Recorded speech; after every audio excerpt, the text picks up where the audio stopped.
अब हम लोग पहले पाठ में हमारे परिवेश के पदार्थ के जो पाठ है पहला, उसमें हम आगे अब पढ़ने जा रहे हैं। इस पाठ में जो भी मुख्य चीज़ें पढ़नी है हम लोगों को, उसके मैंने टॉपिक्स लिख दिया है। पहला टॉपिक्स है द्रवण की गुप्त ऊष्मा। दूसरा, द्रव का क्वथनांक। तीसरा, वाष्पन की गुप्त ऊष्मा। चौथा पॉइंट है मेरा ठोस, द्रव और गैस के कणों का गमन। पांचवा, गैस और वाष्प में अंतर। छठवां, पदार्थ की प्लाज्मा अवस्था। सातवां, बोस आइंस्टाइन कंडेंसेट। आठवां, कैल्शियम और केल्विन में संबंध। नौवां, ऊष्मा का अवशोषण। अब हम इसमें पहला पॉइंट जो मेरा है, द्रवण की गुप्त ऊष्मा। द्रवण की गुप्त ऊष्मा किसे कहते हैं? जब कोई भी पदार्थ ठोस से द्रव में बदलता है, जब कोई भी पदार्थ ठोस से द्रव में बदलता है तो उस समय उस पदार्थ का ताप नहीं बढ़ता है, परंतु ऊष्मा उसमें प्रवेश करता है। तो किसी पदार्थ के ठोस से द्रव में परिवर्तित होते समय जो ऊष्मा प्रवेश करता है, उसे द्रवण की गुप्त ऊष्मा कहते हैं। दूसरा पॉइंट, द्रव का क्वथनांक। जिस ताप पर कोई द्रव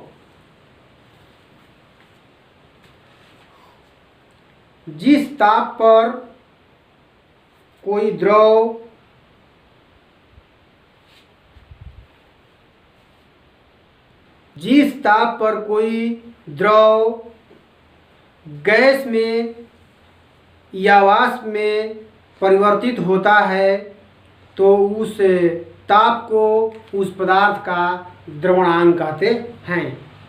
अर्थात जिस ताप पर कोई द्रव गैस में बदलता है, उस ताप को उस पदार्थ का क्वथनांक कहते हैं। वाष्पन की गुप्त ऊष्मा, ठीक उसी प्रकार से कोई पदार्थ द्रव से वाष्प में बदलता है, तो उस ताप को वाष्पन की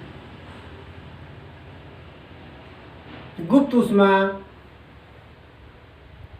अर्थात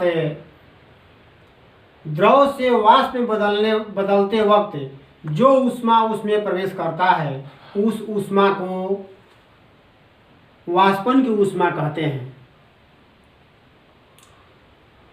द्रव को वाष्प में बदलते समय उसका ताप नहीं बदलता है, तो जितना ताप दिया जाता है वाष्प में बदलते समय, उतने ताप को, अर्थात उतने ऊष्मा को हम उस पदार्थ का वाष्पन की गुप्त ऊष्मा कहते हैं। चौथा पॉइंट, ठोस, द्रव और गैस के कणों का गमन। पहले ही हम बता चुके हैं कि ठोस के कण अति तीव्र गति से गमन करते हैं। ठोस के कण अति निम्न गति से गमन करते हैं, अर्थात ठोस के कण बहुत कम गमन करते हैं।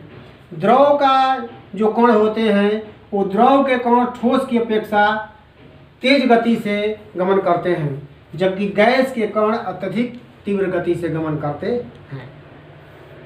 गैस और वाष्प में अंतर। गैस